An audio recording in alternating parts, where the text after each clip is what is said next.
Hello, YouTube. Hope everybody's doing okay. Let's talk about my Siege tournament. So, my guild lost pretty bad to Sinfully Deep.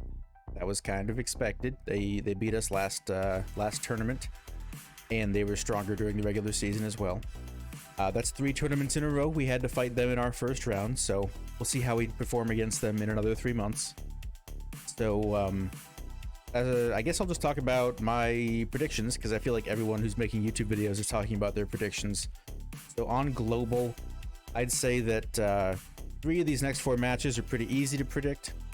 You want to take in your prediction event Mithril, you want to take Sinfully Deep, and you want to take Anastasis.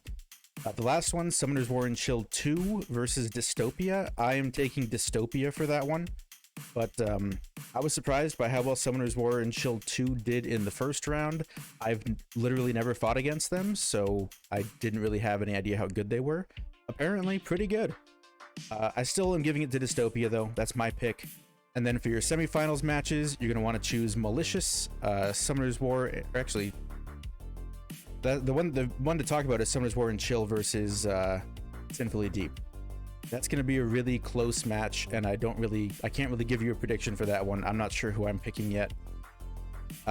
Those are 2 really strong guilds that are like the 4th, 5th, and 6th place on global. It's kind of up in the air between Summoner's War and Chill, Sinfully Deep, and Anastasis in my mind. So having 2 of them fight each other is going to be really cool to see who comes out on top there. I'm not sure who I'm going to pick yet, so you have to make your own call for that one. On the right side of the bracket, Say Swag again is going to win. They are the 2nd best guild on global. And then I believe that Anastasis is going to beat Ocytocina, because Anastasis is pretty good. In the semifinals, Malicious is going to win again. Doesn't matter who they fight. Say Swag again is also going to win the semifinals, because they are the 2nd best guild after Malicious. And then in the finals, you should probably pick Malicious. Malicious is looking real strong. Few of the Say Swag Again members actually moved over to Malicious this season, and I think Malicious might just be the #1 guild. We've had really close Siege tournament finals in the past on global. I'm really hoping we get a close finals again this time, but I think this is the tournament where, going into the finals, my perspective is that this is the least close it'll be in the 5 seasons so far. I think Malicious is going to win. Not in a landslide, but I think they will win, and I've never known who was going to win before. Alright, so that's my predictions for the tournament. Let's talk about my Siege and how we did. Let's watch the replays. So, Carcano Praha Tyrannus here. This one is pretty popular right now. I saw it from a whole bunch of guilds. This is my favorite offense for it. I used it 3 times in this one. So I'm going to stun Carcano first, because that's my usual order of operations here. But you'll see, as soon as I see this Praha take a significant chunk out of my Tractor's health bar with her skill 1 and also destroy some of his health, I changed my mind immediately. I wasn't streaming these matches. I was playing, by myself. So my Twitch chat was not distracting me, and I could actually pay attention to things. So things like, wow, that Praha sure does a lot of damage and has destroy runes, was kind of immediately noticeable. So you'll see my strategy instantly change. I no longer care about Carcano. He's not doing enough damage for me to care about him at all. Which is kind of usual. Carcanos never kill my Windy. Like, not even if they're built damage. Like, my Windy's less tanky than it used to be too. I dropped like 250 defense, or 300 defense even, for an extra 25 speed. So this whole team is moving around 225 speed now, a little faster maybe. Because I wanted my Windy to take more turns, because I apparently didn't need him to be as tanky as he was. So he's a little bit less tanky now, but he still tanks just fine. And now he does more damage and gives me more speed buffs. But yeah, for these ones, basically, as long as you just, kill the Praha first, and make sure you're paying attention to your monster's health bars in these fights, because if you get a defense break on your Lulu, and then it gets followed up by, like, a violent proc or 2 from Praha and Tyrannus, your Lulu can die, and that's how you lose. So the whole time you're fighting, you're paying attention to those health bars. Lulu can never be the lowest health monster unless it has immunity. That's your goal. Other than that, just, you know, like I said, target down the Praha, and then you can kill the Carcano because it's easier. And Tyrannus's revives just can't keep up with the damage that you're doing. You're going to eventually get through it. I am running heavy wind damage reduction on Tractor. He's got 22% wind damage reduction. And then Windy actually only has 9% fire damage reduction and mostly additional damage. Up next, this is a fight where, like, what can I say about this one? Sometimes when you're playing the game of Summoner's War, you just kind of, you go into a battle and, you know, you've got your strategy. You thought it through. You know what's going to happen. You've got your monsters prepared. You've got them runed correctly for the task at hand. And you just kind of enter and you make your decisions. And you just kind of roll with the rhythm of the battle, right? Like, you've got the runes, you've got the plan, you've got the monsters, and then you just kind of execute. And you know, this is just kind of one of those fights where you're just not super worried about anything because you know what's going to happen. You know that this really doesn't go wrong for you, right? You just kind of go in, you watch things unfold, you know, all according to your plan.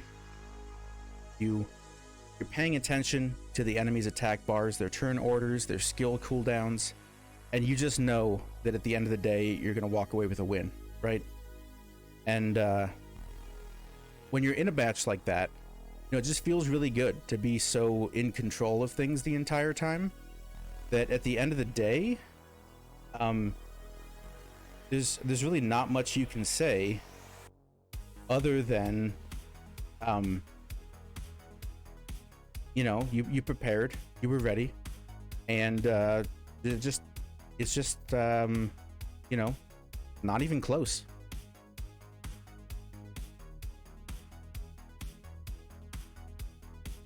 Up next, this is one where I've been using this offense for a long time. I know that everybody hates this offense. I personally understand it. And if you watch my Twitch stream, you know that every time I use this offense, I say that I'm using this offense until it loses. Because I get it. I see the setup. I know that there's going to be a defense break on my Leo turn 1. I know that there might be a violent proc from Carcano and a violent proc from that Savannah, and my Leo's going to take that damage. And one of these days, he's going to die and everything's going to fall apart. But that didn't happen today. It hasn't happened a single time in the last 2 months. And I'm going to keep using this offense until the day that it loses. My Leo's very, very tanky. He only has like plus 400 attack. He's like 28,000 plus 28,000 HP plus 1400 defense, 22% fire damage reduction, 9% wind reduction. So I do have a tank Leo. He is on crit damage, but like with plus 400 attack, crit damage doesn't do anything unless he's ignoring defense.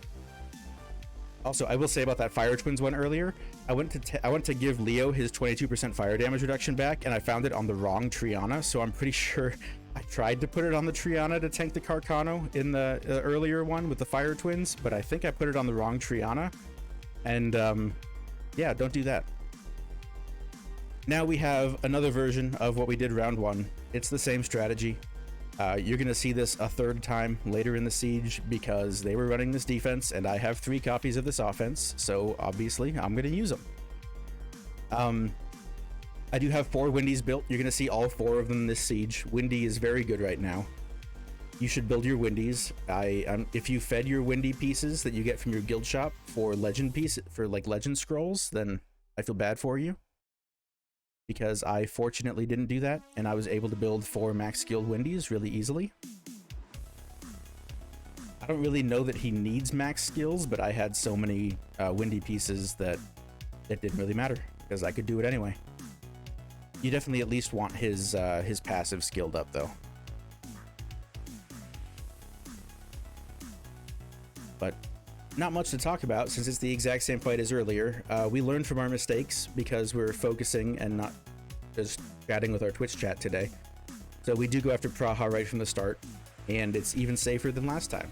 No monster even got close to half health on my side. His monsters got all the way down to 0 health.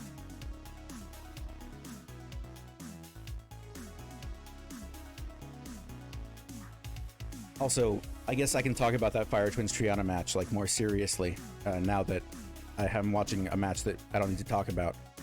I was gonna hit that defense a second time with like a Galleon Rocky Triana with like a really tanky Galleon and just Rocky the Carcano turn 1. I think that would have worked, but I never got to try it. All right, this is their 4-star defense, Carcano Escher Fuki. Fuki is always just a terrifying monster to fight against, is basically how that works. Obviously, Fuki, when he's below half health, can like kill any monster in the game with a single violent proc. We've all seen it happen. This offense seems pretty decent though. The second time I use this offense, it doesn't go as well, but we still get the win. Sorry for the spoiler. Here's the second time we use this offense. You know, get to see it right away. I guess the biggest risk here is if he strips Fran and Fran dies to Fuki turn 1 or like a Carcano proc, but like, yeah, it's a tanky Fran, and you know, missing the bomb on Fuki here is like the worst, but not the end of the road. Oh, I should also mention that my Sion bombs are detonating for more than 40,000 damage if you look at the damage that he's doing. So if you don't have a very good Sion, then things should go poorly, because these monsters on defense are extremely tanky. Also, one more violent proc on that particular turn would have made me lose. But yeah, my Sion is plus 2858 attack and 24% added bomb damage. So highly recommend that you have a good Sion built for Siege, because I've been using him against a couple of the different 4-star towers. The ones that don't have Triana, basically. Triana or Beta. No Triana, no Beta means that I can Sion it. Back into another version of the exact same thing with the exact same offense. I know that's probably boring for you, YouTube viewer, but it's not boring for me because I get to win my attacks, and winning feels good. I'm looking to build a 4th tractor. If this defense stays in the meta after the tournament, I'm going to build a 4th tractor. And then I can just do this exact same team 4 times. In case you don't watch me very often, all of these teams, I do move my runes constantly. I moved runes for every single fight that I did. So all 3 tractors had the same rune set and the same artifacts. I even moved my artifacts for this because it's the tournament and it's important. I think it's way easier if you're doing high-level Siege to just build duplicate monsters and only have 1 set of runes and then just move the set of runes. I currently have something like close to 600 million mana, and it's still going up despite the fact that I spend like 6 million mana every Siege just moving runes around. So mana is not an issue, I guess, if you actually spend time farming.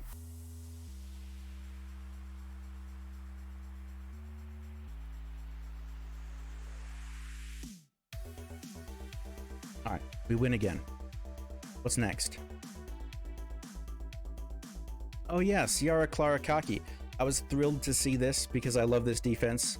So I am paying attention to runes and stuff today. Like I said, it's a theme. I'm paying more attention because I wasn't streaming. So I did clock that the Kaki did not have will runes on him. I know that he's probably on revenge, and that means you definitely cannot attack Kaki first. I've started playing this offense where I always kill Ciara first, no matter what. I don't care where the defense break goes turn 1. I'm killing Ciara. I'm shooting Ciara until she dies, and then I usually kill Clara, and then I kill Kaki last. My Windy is very tanky. I think it's like plus 32,000 health, plus 1,200 defense, and plus 128 speed or something. And I gave him a 22% fire damage reduction artifact for this because I knew he had to tank this Kaki for a while. I would say make sure you're giving good rune sets to your support monsters in Siege. I rune up my Siege support monsters first, immediately after I rune up my Siege defenses. When I rune my account, I rune my Siege defenses, and then I rune my support monsters, because I use the support sets so many times on multiple copies of the support monsters that those are my like highest quality sets, are the ones on supports. This Carcano is on defense runes though, so he also has good runes. And also, it's the same Carcano runes as the last fight. It's my first time having a crit damage Carcano. It's also my first time having a Carcano on Will. One of the reasons I ruined him for defense on Will and crit damage is partially because it's so much better on offense. Like, I love tanky Carcanos for defense, but for offense, like, crit damage and Will runes is so good, so much better. So this one came pretty close. Our Lulu came close to dying because of a low health Fuki Violent procced, and that kills everything. But we got the Fuki down. We missed a crit on Fuki with our Carcano turn 1, and that's got to be like a less than 10% chance. I'm not sure what his crit rate is. Hold on, I'll check while we're watching this video together. But after the Fuki goes down, this is really safe. Because you've got your Triana and your Lulu supports, so you just make sure your Carcano doesn't get defense broken, and you're good to go. That Carcano is 77% crit rate, so that is 92% against wind, so there was an 8% chance for us to miss that crit on Fuki.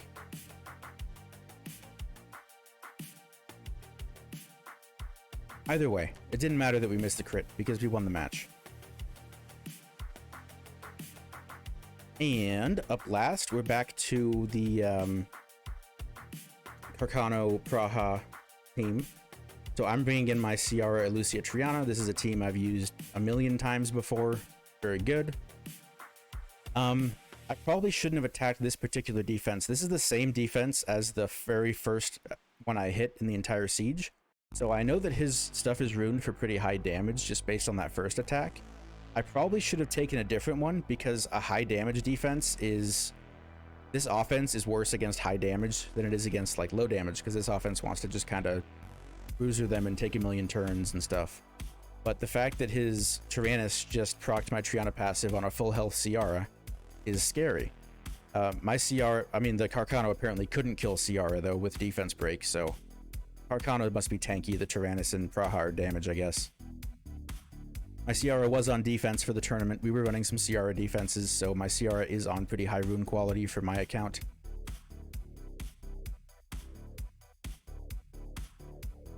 But I had to make her fast for tournament defense. I think she's like plus 155 or something. I usually rune her slower for offense so I can get more tank stats on her. But yeah, this team has a lot of... Obviously lots of defense, and the fact that Ciara can kill any element of monster in the game makes this offense work against just about anything. Just a really strong offense that if you have a Ciara, you should definitely have this in your toolbox. It's also my favorite offense against like literally any Odin team, in case people are still running Odins wherever you do your siege. But that's it. That's my 10 wins. Obviously, at the end of the day, SINfullyDEEP absolutely slaughtered us in the tournament. Big congrats to them. They're super strong. Their defenses were good. My guildies had a lot of trouble, and I might have luck sacked one of them in this video. See in the comments if you can guess which one I feel like I might have luck sacked. But yeah, so I'm out of the tournament. Best of luck to the people moving on. I get special siege on Friday, which I may or may not upload. I probably won't, to be honest with you. I mean, I haven't been uploading that much lately, but I did want to get the tournament match up there. Thanks for watching, everybody, and feel free to stop by the Twitch stream if you want to ask me how any of these offense monsters are built. I'm happy to show all my runes on stream. I'm just too lazy to make cards for them for a YouTube video, because that's just me. Feel free to stop by the stream, though. I'm live almost every Monday and Thursday for my siege. And I do show all of my offense monsters unless that monster happens to also be rune for defense. I do not show my siege defense monsters. Anyway, that's enough time. Hope you enjoyed the video. Hope you learned something or laughed at me for some of my team choices. Either way, have a good one. Later, YouTube.